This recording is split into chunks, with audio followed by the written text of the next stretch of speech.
Hi guys, Matt Easton here reviewing for Scholar Gladiatoria channel. So what we're looking at here is a Fabrice Cognot, that is spelt Cognot for the Anglophiles out there.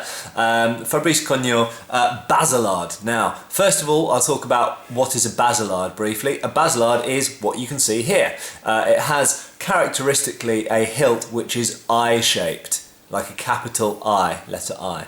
Okay, and Baselards were popular specifically in the second half of the 14th century and through some of the 15th century. They did persist later than that. There were late forms of Baselard that survived into the 16th century, and indeed there are early kind of proto-Baselards that you see pretty much actually in the 13th century. However, the heyday of this classical capital I-shaped Baselard was really from about 1350, 1360 through to about 1420.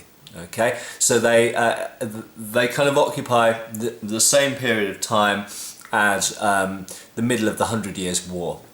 They're called a Baselard supposedly because they originate from Basel in Switzerland. Now, Fabrice Cognot. First thing to say about Fabrice is he's a good mate of mine. I've known him for many years and he runs the well-known HEMA club in Dijon in Burgundy in France called Detail des Stocks, of cuts and thrusts. Yeah, he's a buddy of mine from back in the 1990s actually. Yeah, he's a good friend of mine, and as in kind of the last decade, he has trained up to become a very, recognised and appreciated bladesmith. He focuses mostly on sub-sword size objects, mostly daggers and knives. However, he is gradually branching into larger items like swords and warhammers and maces and things like this, and he certainly has made poleaxes and bigger things as well. However, his primary focus and what he's most well known for are things like this. Now, the next thing to mention is that this is a fairly early piece of Fabrice. It's early Cognot, should we call it, in artistic terms. His work is continually improving. Not a criticism of this at all, but his work is continually improving, and certainly if you look at his Facebook page, you'll see, looking chronologically through the pictures, you'll see that the most recent stuff is often the most impressively made. So, having a look at the Baselard, well, the next thing to say about Fabrice's work is that unlike certain other makers out there, he uses a minimum of machinery. He tries to make everything as traditionally as possible. That is, the blades are forged. There is no modern arc welding. There is pretty much no use of modern grinders or belt sanders or electronic machinery in general. He uses a traditional forge. He hammers the metal into shape by hand, and he then finishes grinding with mostly with files and maybe a grinding wheel, but grinding wheels themselves are traditional. But generally speaking, he uses very traditional production methods. That means that his products have the realistic to medieval type forging flaws and errors, if you want to call them that you actually see in the original pieces. They are not like modern made factory produced pieces. He does obviously charge prices that correlate to the fact that he's making everything by hand and it takes longer than using machinery, but his work is very much worth it. And indeed, this type of handmade product could be seen as a future antique. So the scabbard is made completely traditionally. It is leather scabbard, vegetable tanned leather, with steel fittings at top and bottom. They are folded over and hammered under heat to close. The end piece, let's try and get it into shot there. It's a little bit difficult because I'm moving backwards here because the camera's upside down. The end piece is finished all traditionally. You can see it's rolled round there exactly as the originals were, and it's hand stitched up the back of the leather scabbard there. I should also note Fabrice's stitching has got even better since he did this. Not that there's anything wrong with this, but stitching is an acquired skill, and every aspect of what he's producing has got better and more expert over time. So there's the scabbard. Let's dispense with that because I'm sure most of you actually, oh, there we go, want to see the dagger.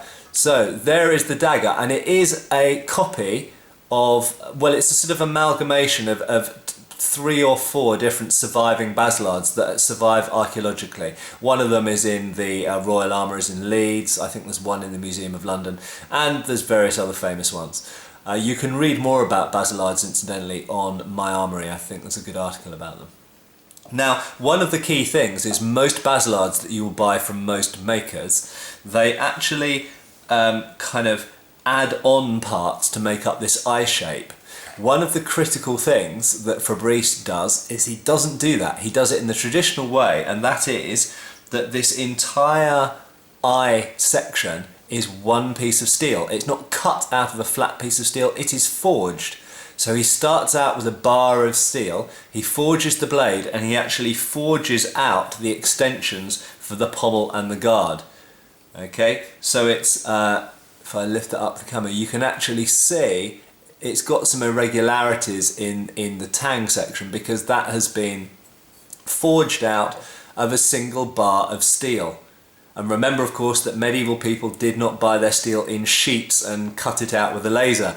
They got a bar of steel or a lump of steel and they forged it into the shape they wanted.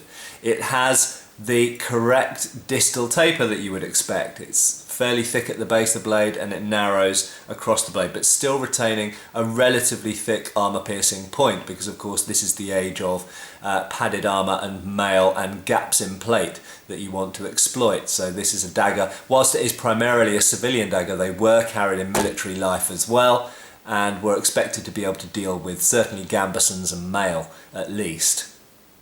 So there we go.